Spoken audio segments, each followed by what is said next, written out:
Hoy les traigo un video en el que les voy a intentar enseñar los pros y los contras de vivir y aplicar en Reino Unido. Voy recolectando ciertos momentos que suceden en el día como residente de primer año en medicina interna para que vean más o menos qué tipo de cosas son las que muchos consideran como negativas o se pueden considerar como negativas y las cosas que sí son positivas. Les voy a enseñar más o menos cómo es mi horario para que tengan una idea de cómo es el balance vida-trabajo que se puede tener en la residencia o cuando se trabaja, independientemente esté en la residencia o no, o en la especialidad como la quieran llamar, o el training, varias maneras de llamarlo, para que tengan una idea de si hay o no hay balance vida-trabajo y qué ventajas y desventajas hay. Vamos a empezar con mi horario. Entonces, si se fijan, digamos, esta semana yo tuve turnos de noche. Quiere decir que entraba a las 9 de la noche y salía a las 9 de la mañana. Bueno, a las 9 y media porque hacemos handover entre 9 y 9 y media. Tenés solo 28 a 29 días al año, que es lo estándar con lo que se empieza. Entonces vas a ver que cuando estás en training, por ejemplo, y esa es una desventaja, que solo te van a dejar tomar 9 días por rotación. Y si tus rotaciones son de 4 meses, por ejemplo, tenés que encontrar 2 semanas, y generalmente es por ley que siempre van a haber 2 semanas que no vas a tener ningún turno para que puedas meter annual leave en esos días y poder tomarte 2 semanas seguidas de vacaciones. Una de las desventajas que mucha gente ha dicho y que yo he escuchado bastante de mis colegas es que a veces los rota coordinators a veces son un poquito difíciles de tratar y a veces se niegan un poco. Yo la verdad no he tenido esa experiencia, yo les seré honesto. A mí me da muy bien. Siempre he logrado las vacaciones en las fechas que he querido. Los días de estudio igual en las fechas que he querido. Así. Otra cosa que si se fijan acá, hay algo que se llama teaching. Como estoy en training, entonces hay clases, hay 15 días de clase durante el año que son protegidos. Quiere decir que en esos días de clase yo no voy al hospital, a menos que esté de turno. Si estoy de turno no puedo saltarme el turno para ir a clases. Esa es la única desventaja en cuanto a protected teaching. Pero si es un día normal de sala de 9 a 5, entonces ese día no voy al hospital y me voy a clases si es en un venue, o me quedo en la casa si es en línea como ha sido durante la pandemia. Otra manera o otra forma en que recibimos teaching son, porque esta teaching es como una teaching regional. Por ejemplo, del decanato de Northwest es al que yo pertenezco, entonces aquí estamos todos los residentes de medicina interna de la zona. Pero dentro del hospital también hay Medical Education que se encarga de darnos clases. De darnos clases para que nosotros podamos también desarrollar otras competencias. Entonces, si se fijan que hay una teaching de 2 a 3 y es solo con los residentes de ese hospital. Entonces esto es algo que es importante porque este también es protected teaching. Entonces estamos trabajando en sala normal, pero de 2 a 3 teníamos que ir a clases. Los subespecialistas y los especialistas respetaban eso para que fuéramos a clase, porque teaching es bastante importante, medical education es bastante importante, porque eso promueve que la formación médica se mantenga a un cierto nivel y podemos mantener la calidad de atención a los pacientes.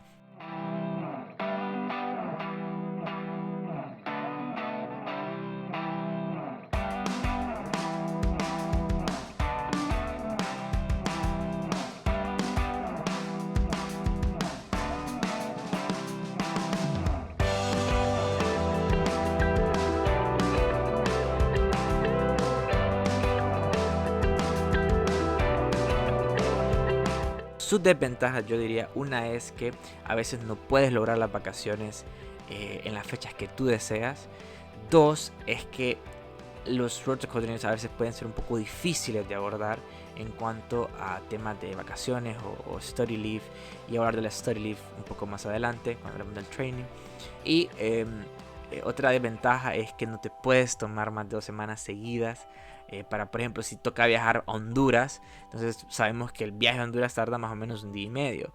Entonces ya perdiste ahí 2-3 días de tus vacaciones. Durante la pandemia ha sido un gran problema porque al regresar tienes que hacer cuarentena. Quiere decir que tenés que ir a Honduras, que tal vez pasa una semana, pero regresas y tienes que estar 10 días en cuarentena. Entonces no puedes como que meter ese montón de días en 2 semanas. Es difícil. Entonces eso para mí ha sido una de las desventajas, porque no he podido viajar por lo mismo. Muchos hospitales, aunque no estés en training, te van a dar un presupuesto para que tú puedas aplicar fondos para cursos. Estos cursos tienen que estar apegados a la currícula que se está desarrollando. Puedo pedir que me paguen ese curso, primero lo pago, primero hay un proceso y como pueden ver es todo un proceso que se tiene que hacer, pero obviamente es una ventaja porque te puede dar fondos para poder desarrollarte profesionalmente. Desventaja es que sí es bastante papeleo. Otra desventaja es que hay ciertas cosas que no los cubre. Por ejemplo, no cubre los exámenes de Royal College o e-portfolio fees, que son bastante costosos. Ahora hablemos del dinero, porque creo que el dinero es algo que siempre nos preguntamos: cuánto ganamos, cuánto puedo ganar, qué puedo aspirar a tener, etcétera.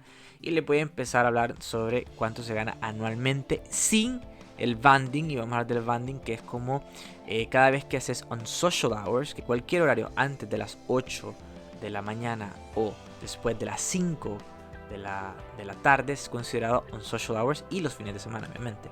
Quiere decir que el rate o el valor que te van a pagar por hora va a aumentar un poco. Entonces ese aumento, si no haces turnos, por ejemplo, si tu contrato es de 9 a 5, se va a mantener estable. Pero si tú tienes un contrato donde hacer turnos para hacer un social hour, entonces tu pago anual va a aumentar bastante. Entonces, por ejemplo, los Foundation Doctors, que el Foundation es como el interno y el Foundation año 2 es como el nivel social, se podría decir, pero en realidad es como un internado 2, porque igual está en un hospital. Solo que a veces hay parte como comunitaria, como GP, cosas así que hacen en rotación. Y si se fijan, esto es lo que ganan al año, sin el banding. Ya con el banding ganan un poco más. Ahora hablemos de los residentes, que la mayoría de hondureños cuando vengan a trabajar, van a trabajar al nivel de City 1 o City 2, ya sea en un training job o en un non-training job. Cualquiera de las dos, no importa, van a ganar aproximadamente lo mismo. Entonces, ¿cuánto van a ganar? Y esto aquí es bien interesante porque, si se fijan, son 39.000, pongámosle casi 40.000 libras al año cuando sos R1, R2, pero a esto le tenés que sumar el banding, que generalmente son como aproximadamente unas 10.000 libras más. O sea que con el banding vas a llegar a aproximadamente las 50.000 libras debido a las 11 hours que vas a hacer en la semana. Y si se acuerdan, en mi rol de turno vieron que tenía horarios en los que se pasaba a las 5 de la tarde, horarios de fines de semana, horarios de noche. Así que ahí yo obtengo más dinero por lo que estoy trabajando. Y va a ir aumentando a medida que vaya subiendo de rango. Por ejemplo, ya cuando es un ST3 o R3 a R5 vas a dar 50.000 más el banding, y ST6 a ST8 vas a dar 53.000 más el banding. No quiere decir que todo ese dinero te va a llegar a la cuenta al año, porque obviamente hay que pagar taxes. Entonces, ¿qué taxes te van a quitar? Entonces, el primer tax que te va a quitar el gobierno es este que está acá. Ahora, ¿cómo funciona? Digamos que ganas 50.000 libras, ¿ok? Al año. Las primeras 12.500 no te van a cobrar nada de tax. De 12.500 a 50.000 te van a quitar el 20%, ¿ok? Y lo que ganes por encima de los 50.000 te van a quitar el 40%. ¿Cómo funciona? Por ejemplo, si yo tengo mi trabajo, que gano 50, y me van a quitar el 20%, pero si yo empiezo a hacer turnos extra, por ejemplo, todo eso extra que yo gane le van a quitar el 40%. Si al año en turnos extra me hice 2.000 libras, le van a quitar el 40% de las 2.000 libras. Eso es lo que me va a quedar a mí de bolsillo. Pero además de los tax, tienes que pagar National Insurance. Generalmente el pago total que te llega a cada mes siendo residente son como 4.300 libras, pero a eso le quitan como 600 de tax, más 200, 400 de National Insurance, más como 200 si lo deseas, que es la pensión para cuando te jubiles, poder tener una pensión con el NHS, que es una de las mejores pensiones del mundo según tengo entendido. Así que al final te van a quedar entre 2.900 y 3.200 libras dependiendo cuántos turnos te tocó hacer ese mes. Y eso cómo se traduce, cómo traducir ese dinero en cuanto a costos. Digamos que tu salario mensual como residente anda aproximadamente por las 3.000 libras. Y digamos que a este es el final, cuando ya te han quitado la pensión. Que por cierto, la pensión puedes obtener la opción de no pagarla si no quieres, pero yo diría que si te pensás quedar en Reino Unido, que es lo más probable, que la pagues. Te han quitado el National Insurance, que es para poder acceder a los sistemas de salud, no tienes que pagar nada. Y por último los taxes, obviamente. Por ejemplo, la renta, dependiendo de dónde estés, esto puede llegar a costar entre 600 y 1000 libras aproximadamente. Esto depende bastante de la zona, de los lujos, etc. Pero en promedio anda así. Puedes conseguirlo incluso por menos en ciudades pequeñas, pero en promedio esto es lo que vas a gastar. Generalmente todo incluido, estoy hablando de internet, agua, gas, electricidad, council tax, anda como por esto. Ya si quieres vivir en Londres, en el centro, obviamente esto puede ser un poco más elevado. Ahora, un plan, por ejemplo, un plan de celular, esto te puede llegar a costar aproximadamente entre 15 libras y 80 libras con seguro, dependiendo si lo quieres con celular o no con celular, etc. Eso puede variar bastante. Luego, la comida, por ejemplo, esta te puede costar, dependiendo, si cocinas obviamente te puede costar mucho menos, pero puede andar entre los 300 y 500 libras al mes, dependiendo de la zona que vives, obviamente, y si compras bastante comida afuera. El transporte, que es otra de las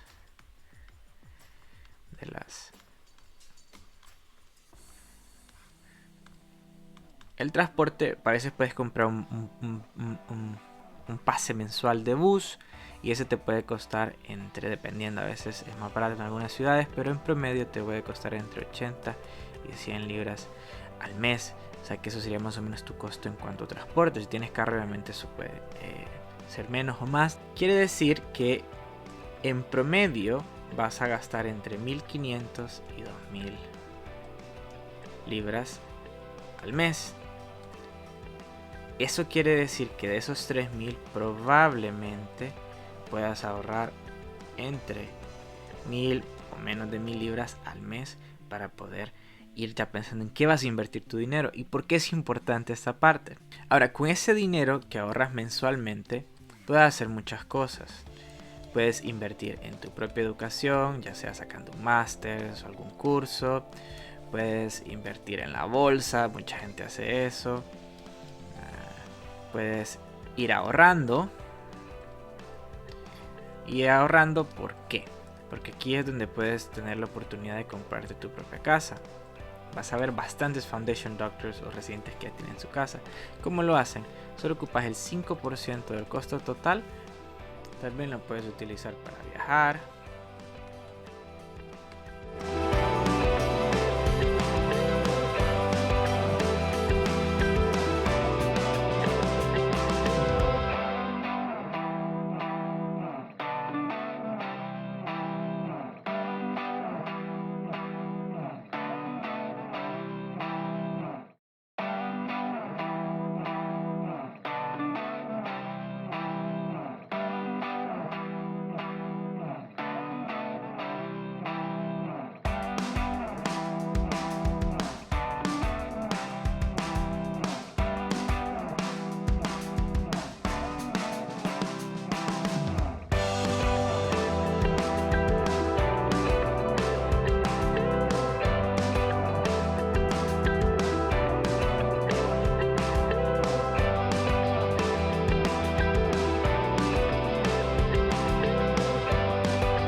A tus familiares, para irte shopping,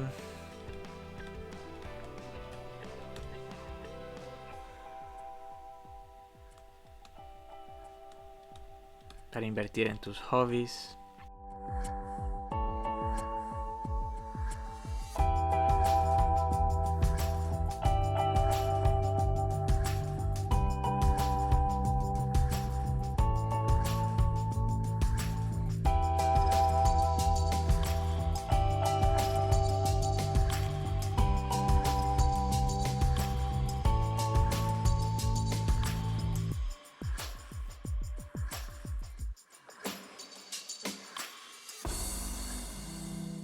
O sea, puedes hacer muchas cosas, la verdad.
Otra de las ventajas es que siempre hay vestidores.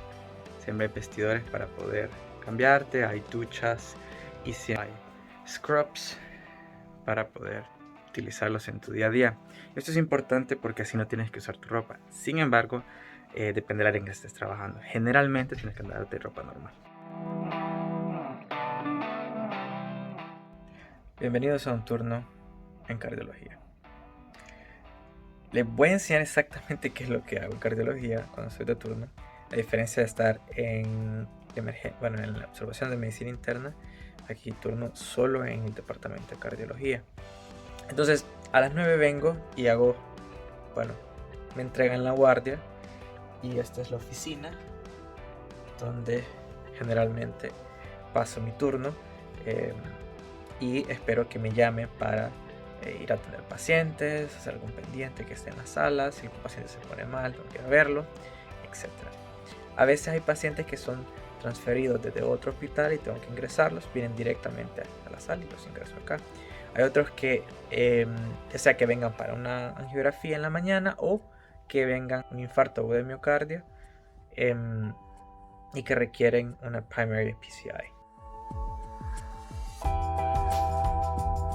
Me voy a enfocar más en la parte de ventajas para que vean las cosas que muchas personas consideran desventajas y otras que yo considero que tal vez deben mejorar. Una de ellas es que mucha gente se queja bastante, eso es la longitud del training, porque los primeros 3 años son de core training o de IMT training y de ahí haces 4 a 5 años de una subespecialidad, lo cual suena como bastante tiempo. Yo la manera en que lo veo es que estás en un horario de trabajo bastante flexible, con bastantes beneficios, que la verdad es como estar trabajando normalmente, no estás en una residencia como tal, así que ese tiempo no se siente tan malo, que muchas personas sí han dicho que es una gran desventaja, y eso creo que a la gente a veces no le gusta. Otra de las desventajas que muchas personas mencionan bastante son los portafolios. Si bien es cierto, en educación médica están bastante descritos y son un beneficio para la formación médica, muchas personas no les gusta o no son tan ordenadas como para poder mantener un portafolio actualizado. Entonces a veces eso sí se vuelve como un reto, especialmente cuando venís de un training o de un país donde no utilizan portafolio, y hacer esa transición a usar portafolio puede ser un poco difícil. Yo en lo personal lo sentí muy fácil. Hay personas que sí les cuesta, pero eso es algo que lo dejo que te dé a cada quien. Pero esta es una de las desventajas que mucha gente a veces dice que no le gusta del training en Reino Unido. Otra desventaja en cuanto al training es que cuando estás intentando hacer tu vida, por ejemplo, si quieres comprar una casa, a veces es bien difícil decidir dónde, porque en estos primeros 3 años de acá pueda que estés en una de las cuatro naciones de Reino Unido y pueda que para la subespecialidad estés en otra zona. Entonces eso a veces puede dificultar el momento de comprar una casa y decidir dónde la vas a comprar, porque pueda que te toque mudar. Hay ciertos mecanismos que te pueden ayudar para que eso no sea como una carga, te pueden cubrir ciertos costos. El training te cubre ciertos costos. Por ejemplo, cuando yo me mudé de Londres para el noroeste de Inglaterra, me cubrieron los costos de mudarme, entonces eso fue algo muy bueno. También te cubren los costos cuando vas a la entrevista, lo que gastaste en cuanto a estadía, alimentación y viaje, eso te lo cubren también. Cuando te tienes que cambiar a otra ciudad y estás muy lejos de tu casa, hay como mecanismos en los que te pueden apoyar. Es un proceso, pero se puede lograr que te apoyen con renta y cosas así. Ahora, otra desventaja que muchas personas mencionan es al momento de los Clinical y Educational Supervisors.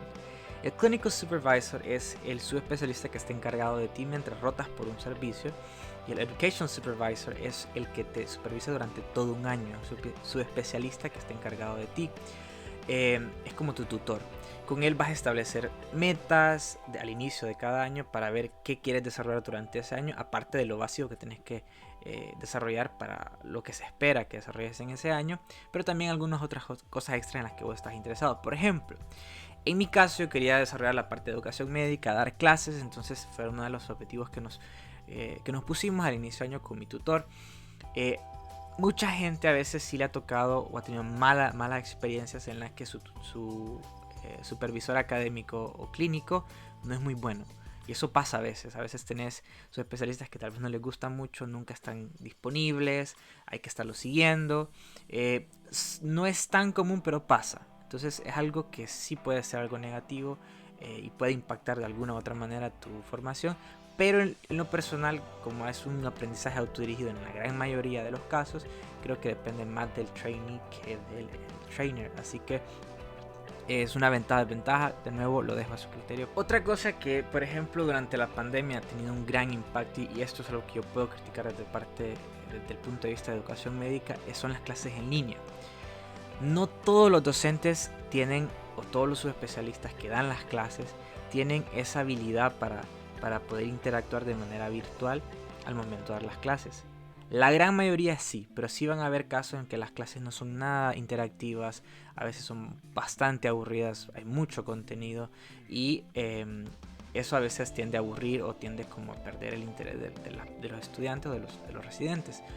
Pero hay muchos subespecialistas que son demasiado buenos para las clases, hacen sesiones muy interactivas incluso en línea, y ahora que estamos volviendo a la presencial estoy viendo más de cerca cómo lo hacen y el tipo de clases que dan, y es algo que la verdad a mí me parece muy interesante. Otra cosa que a veces yo sí creo que es una desventaja o una de las fallas que tiene el sistema de educación es que las teaching locales a veces no son tan buenas, no son tan organizadas como las regionales o nacionales, y eso a veces sí tiene algún tipo de impacto.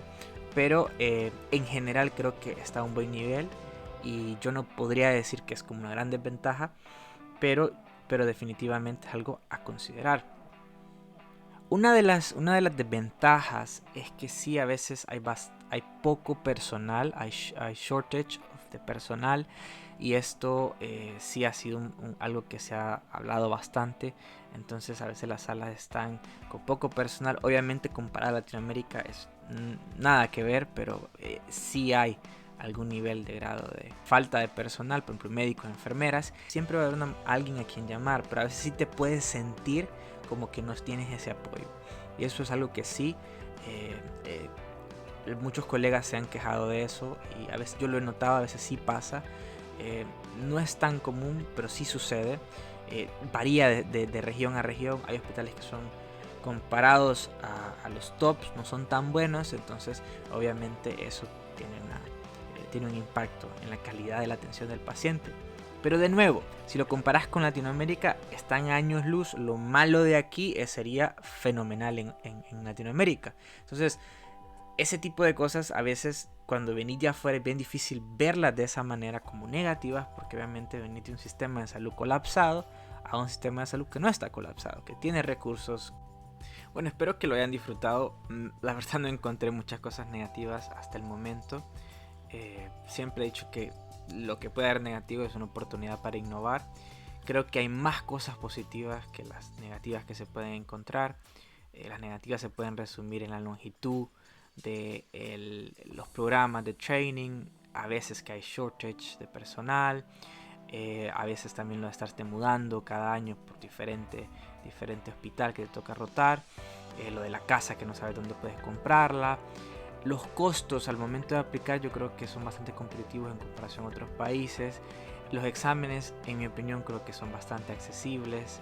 Ahora, el tema de, por ejemplo, si hay racismo, que eso a veces se pregunta, pues yo en lo personal no lo he experimentado. Es una workforce bastante diversa, hay gente de todo el mundo en el sistema nacional de salud acá, y hay bastante gente de África, hay bastante gente de Asia, del Medio Oriente, hay latinoamericanos, o sea que hay de todas partes del mundo. Yo no podría decir que en realidad de Europa también, no podría decir que hay como un racismo.